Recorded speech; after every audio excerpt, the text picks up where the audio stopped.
Olá pessoal, tudo bem com vocês? Vamos hoje dar continuidade à nossa discussão sobre análise conformacional.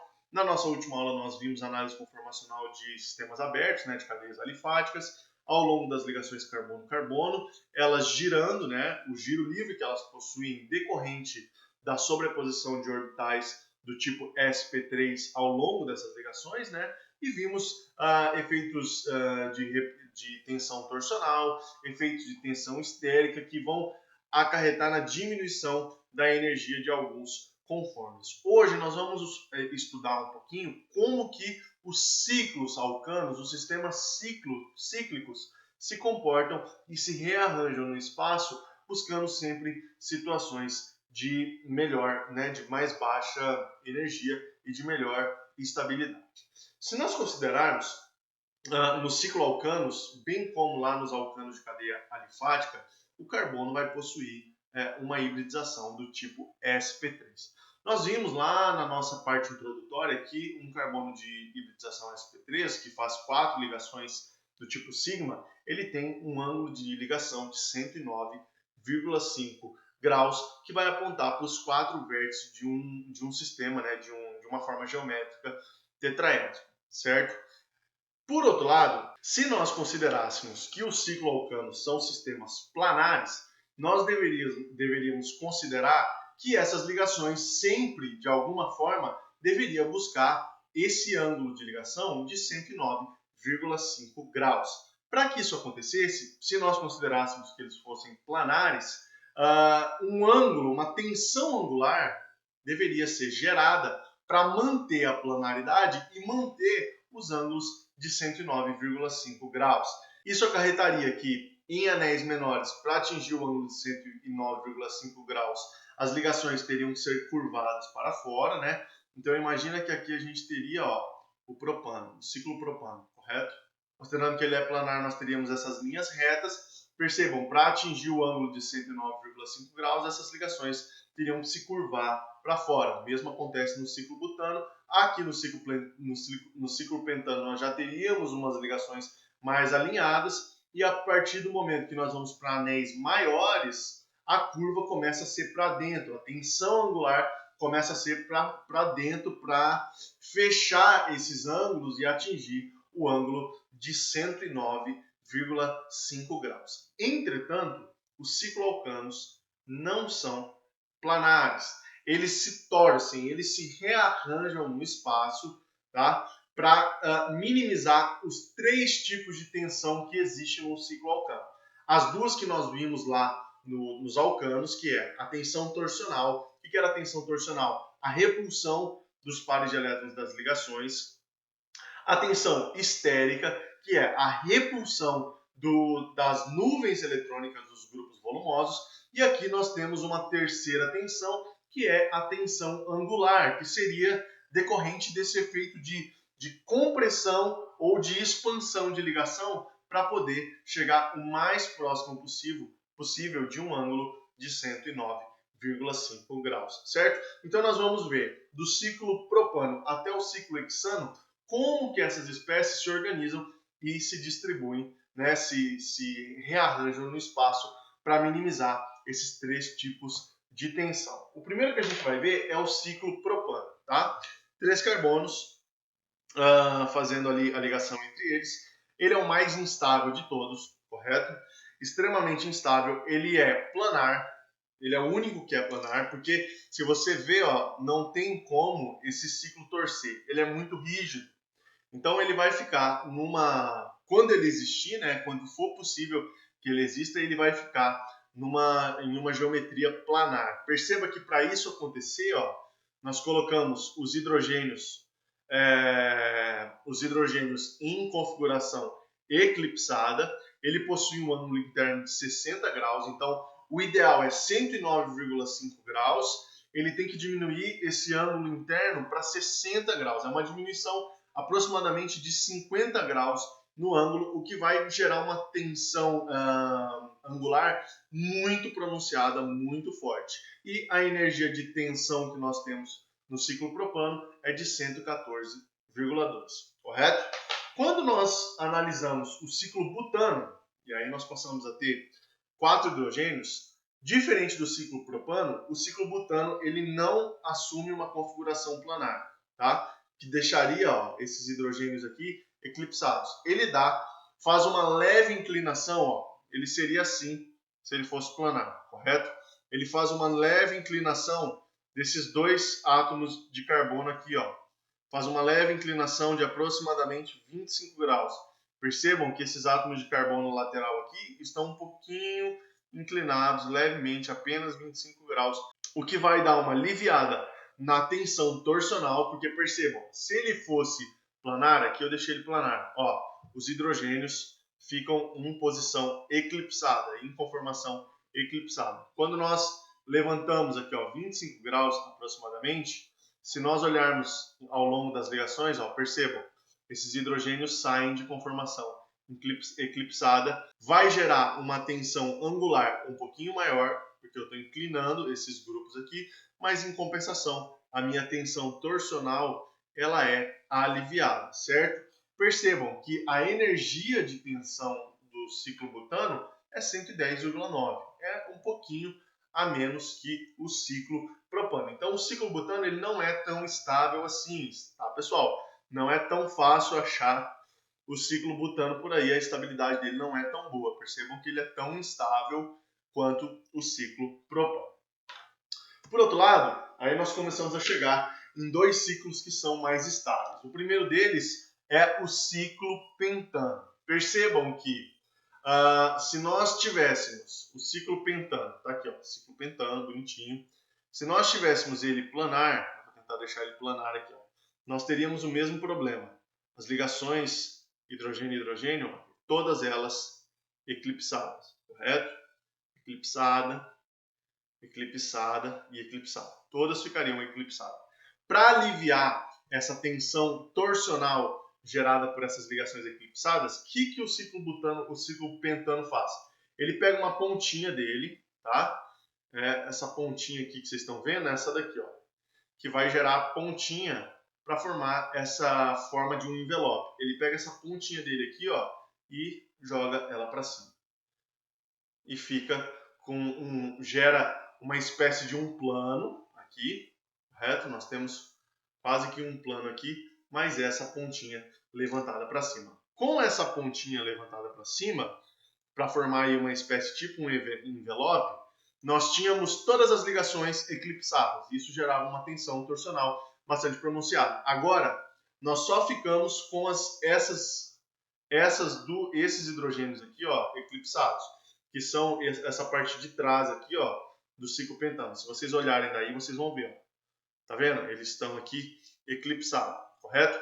Se nós olharmos essa ligação, vocês estão olhando aí em torno dela agora, ao longo dela. Percebam, você tem uma leve mudança ali da conformação eclipsada e passa a se desviar um pouquinho. Isso vai diminuir a tensão torsional. Isso acontece nessa ligação aqui também, que é para o outro lado. Olhem daí, vocês vão ver, uma para um lado e uma saindo um pouquinho, deixando elas menos eclipsadas. E nessas duas ligações aqui, nessa e nessa, que vão apontar em direção a esse biquinho aqui, essa parte que levantou, aqui nós ficamos com a configuração praticamente anti. Tá vendo? Um hidrogênio aqui. Deixa eu melhorar isso aqui para vocês. Nós jogamos um hidrogênio aqui e os outros ficam bem distantes. Esse aqui fica bem distante também. O mesmo acontece nessa outra, pelo outro lado. O hidrogênio aqui, o outro fica bem distante dele, e nós temos a tensão torsional completamente diminuída. Em decorrência disso, a energia de tensão vai sair lá da casa dos 100 kJ por mol, que era no ciclo propano e no ciclo butano, e nós vamos atingir 25,9 kJ por mol no caso do ciclo pentano, correto? Então, ele se distorce para diminuir essa tensão torsional, que é a repulsão dos elétrons ligantes, das ligações carbono-hidrogênio. Por fim, nós chegamos no ciclo hexano. Não é planar, certo? ele é extremamente estável, ele pode existir em duas conformações, que é a conformação cadeira e a conformação bote, mas nós vamos ver na próxima aula, e eu já adianto para vocês, que ele vai sempre preferir, na maioria esmagadora das vezes, praticamente ele nem fica na posição bote, a posição bote é só um estado de transição para que haja uma oscilação de anel, que é um assunto da próxima aula, ele vai ficar 100% do tempo em conformação cadeira, que é a mais estável de todas. Os ângulos de ligação dos carbonos no ciclo hexano são de 111 graus. Lembra, né? O carbono sp3 é 109, então isso aqui é muito próximo de 109,5 graus. Não vai ter tensão angular praticamente nenhuma e por essa razão são amplamente encontrados na natureza. Uma outra coisa extremamente importante do ciclo hexano é que nele nós temos todas as ligações em configuração anti. Ó, aqui está em configuração anti, ó, todos afastados. Aqui, configuração anti também, ó, todos afastados. Ao longo da ligação carbono-carbono, configuração anti, todos afastados. Por todos os ângulos que nós olharmos as ligações carbono-carbono, elas vão estar completamente afastadas na conformação cadeira. Por essa razão, não possui tensão torsional, né, que seria a repulsão causada pela conformação eclipsada, e não possui tensão angular, porque os ângulos de ligação se aproximam muito daquilo que é o ideal para um carbono sp3. Por essa razão, a energia de tensão de um ciclo hexano em conformação cadeira é 0 kJ por mol. O que muda para o bote, que é praticamente só um estado de transição para a oscilação de anel, é que no bote, percebam, ó, esses dois carbonos se aproximam, tá? Esses dois carbonos aqui, ó, e aqui nós vamos gerar uma tensão estérica, que é a repulsão desses elétrons, dos elétrons ligantes, dessas ligações carbono e hidrogênio, e isso vai deixar a conformação bote muito menos estável. Mas o que vocês devem se lembrar é que a conformação cadeira é a mais estável de todas e o ciclo hexano sempre vai estar numa conformação cadeira. Nós vamos ver na próxima aula em que momento ele passa por uma conformação do tipo bote. Por ser uma molécula extremamente estável e amplamente encontrada na natureza, é importante que a gente faça aqui uma consideração inicial sobre o ciclo hexano e na próxima aula nós vamos ver mais profundamente como as ligações se dão no ciclo hexano. Nós temos dois tipos de ligação no ciclo hexano. O primeiro delas são as ligações axiais, que são verticais, elas apontam para cima e para baixo do plano do anel, né? E são alternadas. O carbono mais alto, que nesse caso é esse carbono aqui, sempre tem uma ligação axial apontada para cima. Então, vou desenhar um ciclo hexano aqui para vocês. Vou desenhar um ciclo hexano, certo? Vou colocar as ligações no ciclo hexano. Como que eu começo colocando essas ligações? O carbono mais alto, eu vou chamar ele de C1, vai ser meu C1, e eu vou colocar uma ligação axial, colocar tudo hidrogênio, tá? Eu vou colocar uma ligação axial apontada para cima. E aí eu vou colocar as ligações axiais alternadamente, uma para cima, uma para baixo. Então a próxima aqui, ó, vai ser para baixo, essa daqui vai ser para cima, aqui vai ser para baixo, essa daqui vai ser para cima e aqui vai ser para baixo, certo? Essas são as ligações axiais, elas apontam na vertical para o lado de cima e para o lado de baixo do anel. Tendo isso, nós vamos colocar as ligações equatoriais, que vão apontar para fora do anel, sempre formando um ângulo maior que 90 graus, com uma ligação axial do mesmo carbono. Então, imagine que aqui, ó, eu tenha esse carbono aqui eu tenho uma ligação axial, correto? Que é essa ligação aqui. Quando eu vou desenhar a ligação equatorial no mesmo carbono, se eu desenhasse ela reta assim, ó, aqui eu formo um ângulo de 90 graus. Então a forma certa de eu desenhar essa ligação é sempre, então tá lá, axial, é formar um ângulo aqui, ó, que eu vou fazer a equatorial, é formar um ângulo maior que 90 graus, né? Abaixar um pouco mais aqui e deixar ele maior que 90 graus. Então, colocando as ligações equatoriais, por exemplo, no C1, nós vamos aqui fazer maior que 90 graus. Vamos ter aqui o nosso hidrogênio. Essa aqui, ó, se eu fizesse uma linha reta aqui, teria 90 graus. Então, eu vou fazer um ângulo maior que 90 graus. Aqui, faço minha ligação equatorial. Aqui, com um ângulo maior que 90 graus, uma ligação equatorial.